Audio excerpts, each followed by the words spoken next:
Pilpres dan Pileg, kemudian disusul oleh Pilkada serentak, sudah dilangsungkan. Berbagai tanggapan, pro dan kontra, menyikapi tata laksana serta hasil sementara penyelenggaraan pesta 5 tahunan itu. Ada yang dimenangkan, ada yang dikalahkan. Ya. Dimenangkan dan dikalahkan. Jadi bukan menang kalah. Kenapa ada istilah dimenangkan dan dikalahkan? Karena ada pihak-pihak lain yang seharusnya tidak terlibat dalam kontestasi pilkada. Pihak-pihak yang seharusnya menjaga konstitusi, menjaga aturan hukum dan perundang-undangan, menjaga pemilu kita jujur, adil, bersih, demokratis, ternyata mereka justru yang mengangkangi, meminggirkan, dan membuang semua itu ke tempat sampah. Sudah kita pahami pada pemilu pilpres yang lalu, terjadi banyak anomali, banyak pelanggaran dalam pemilu bulan Februari. Dan itu dibuktikan dengan keputusan Mahkamah Konstitusi yang bersifat dissenting opinion ya terhadap penetapan presiden. Jadi secara moral dan secara substantif pemilu kita kemarin cacat karena berbagai tindakan pelanggaran yang TSM sifatnya. Ya. Terstruktur, sistematis dan masif. Budaya politik buruk ini kami namakan sebagai budaya Jokowisme. Karena bermula pada saat seorang penguasa bernama Jokowi dengan segala cara, dengan segala kekuasaan yang dimilikinya, melakukan upaya-upaya untuk menghasilkan pemilu sesuai keinginannya. Apakah target, sasaran dari kegiatan itu adalah seluruh populasi pemilih? Sudah tentu tidak. Tetapi didesain untuk jumlah persentase yang memadai agar agenda mereka tercapai. Nah, bagaimana politik ala Jokowisme yang merupakan sisi gelap demokrasi ini bisa bekerja? Dia tentu membutuhkan instrumen. Apa instrumen yang dipakai dengan politik pemilu ala Jokowisme ini? Tentu sesuatu yang sangat besar, berjaringan kuat, punya kemampuan untuk melakukan penggalangan dana, penggalangan kelompok-kelompok tertentu yang sudah menjadi pengetahuan publik. Sekarang kita mengenal Partai Coklat. Partai Coklat sudah menjadi kosakata baru dalam politik Indonesia, sudah dibicarakan oleh media massa. Tadi sudah disebut di dalam bocor halus, sudah disebutkan di dalam gedung DPR, baik Komisi 2 maupun Komisi 3 juga sudah mensinyalir masalah ini. Jadi ini bukan sesuatu yang baru. Kami di PDI Perjuangan terus terang sedih, karena yang dimaksud Partai Coklat ini sudah barang tentu adalah oknum-oknum kepolisian. Cuma karena tidak hanya satu tempat, mungkin sebaiknya kita tidak menyebut oknum-oknum, tapi ini sudah sesuatu yang bersifat garis komando. Dan saya kira pemegang kuncinya adalah Listio Sigit. Beliau bertanggung jawab terhadap institusi yang dia kendalikan, yang dia pimpin, yang ternyata merupakan bagian dari kerusakan demokrasi kita. Ini tanggung jawab yang saya kira harus dipikul sepanjang sejarah nanti. Kawan-kawan PDI Perjuangan, Ibu Presiden kelima, Ibu Megawati Soekarno Putri adalah orang yang memisahkan Kepolisian Republik Indonesia dari Angkatan Bersenjata Republik Indonesia setelah reformasi. Dengan harapan institusi kepolisian menjadi instrumen negara untuk menegakkan hukum dan perundang-undangan, menjaga keselamatan rakyat, melayani, to serve and to protect. Tetapi yang terjadi tidak saja pada pemilu presiden dan legislatif, lebih parah lagi pada pemilu kada yang lalu. Di Komisi 3 kemarin secara telanjang hal itu diangkat oleh salah satu anggota DPR RI di depan Listio Sigit. Dan saya kira itu tidak bermakna apa-apa karena kemudian kita tahu sampai 27 sampai menjelang TPS tutup masih terjadi serangkaian aksi-aksi di berbagai tempat untuk mempengaruhi hasil pemilu.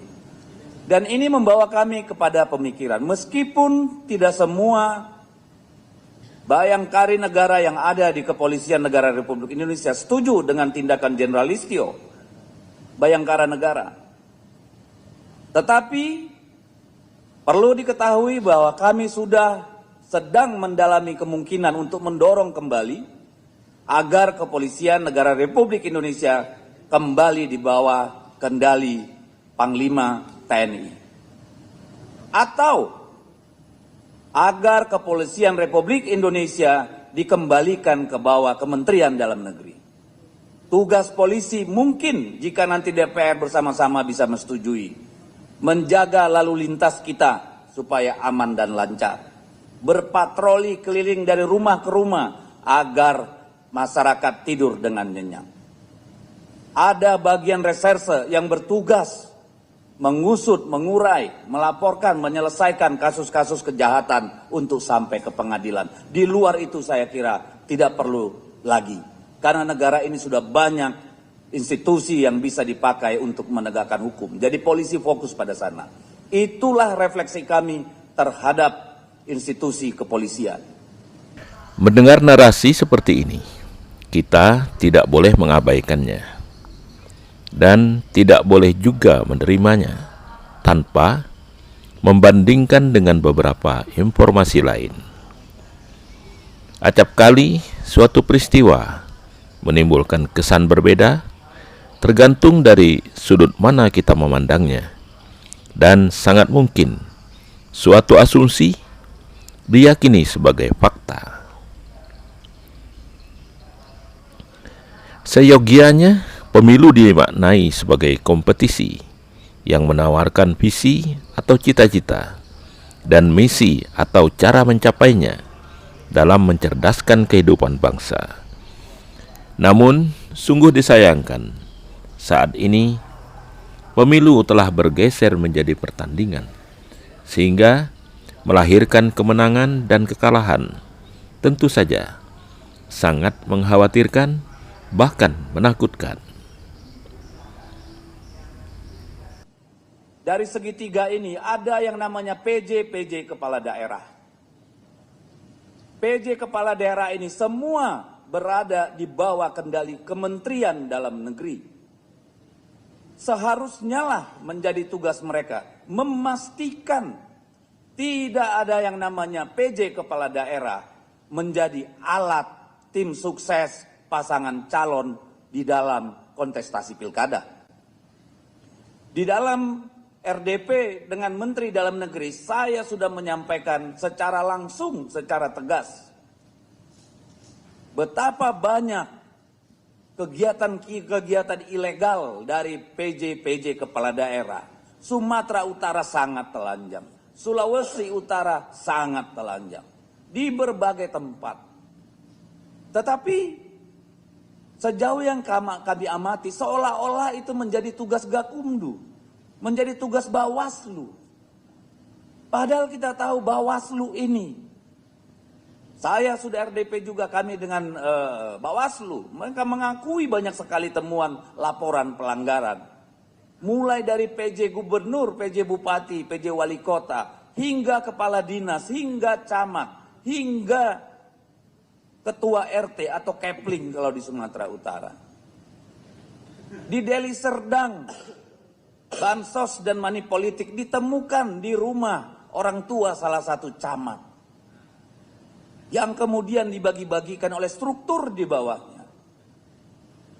Kami tidak takut kalah. Kami tidak ingin selalu menang. Tapi kami ingin kontestasi ini berjalan dengan semangat yang ditentukan oleh undang-undang, luber dan jurdil. Kalau mau menang-menangan, saya kira negara ini harus membayar mahal.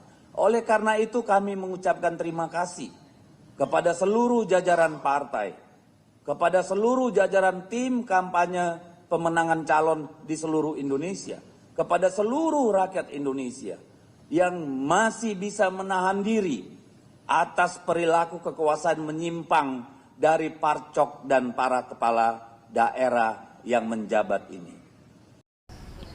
Jika pemikiran dan pemahaman sudah berada pada pertandingan, tak terelakkan terjadinya serangan demi serangan, mencari titik kelemahan lawan dengan satu tujuan, yaitu menang.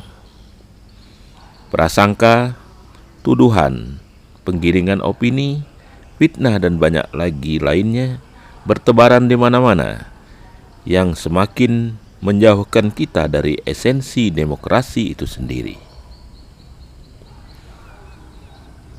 Kita perlu membedakan antara pelanggaran dengan kecurangan. Pelanggaran bisa terjadi di dalam kompetisi, sedangkan kecurangan sering dijumpai dalam pertandingan. Pemilu dari semua tingkatan, apapun yang dilakukan oleh kompetitornya, jika menyalahi rambu-rambu yang sudah ditetapkan, disebut pelanggaran, bukan kecurangan. Pelanggaran dalam election maupun kecurangan dalam pertandingan, sanksinya sama, dari ringan hingga diskualifikasi. Dan semua itu merupakan kewenangan dari badan pengawasnya. Ini bukan soal PDI Perjuangan. Ini bukan soal calon kepala daerah. Ini soal cara kita bernegara. Ini soal cara kita berdemokrasi. Untuk apa sebuah kemenangan jika itu dihasilkan dari kejahatan terhadap hukum dan perundang-undangan? Apakah sesungguhnya memang kita bukan lagi negara hukum, tapi betul-betul sudah menjadi negara kekuasaan? Jika dalam penyelenggaraan pemilu, para pihak menemukan berbagai aktivitas diduga menyalahi rambu-rambu yang telah ditetapkan, maka perlu mengumpulkan bukti untuk kemudian disampaikan kepada badan pengawas guna diperiksa dan dilakukan penindakan. Keputusan apakah semua itu pelanggaran atau bukan serta sanksinya merupakan domain dari badan pengawas. Di Indonesia, simpul tertinggi yang berwenang memutuskan sengketa hasil pemilu adalah MK, di mana keputusannya bersifat final dan tidak dapat dibanding, serta mengikat atau wajib dilaksanakan. Demikian pemirsa, silakan menyaksikan video ini seterusnya. Terima kasih. Itu harus dimulai dengan mengganti Listio Sigit sebagai Kepala Kepolisian Republik Indonesia dan melakukan evaluasi yang mendalam terhadap Kementerian Dalam Negeri. Dengan cara itu, kami bisa melanjutkan partisipasi yang positif dalam masa kepresidenan Prabowo.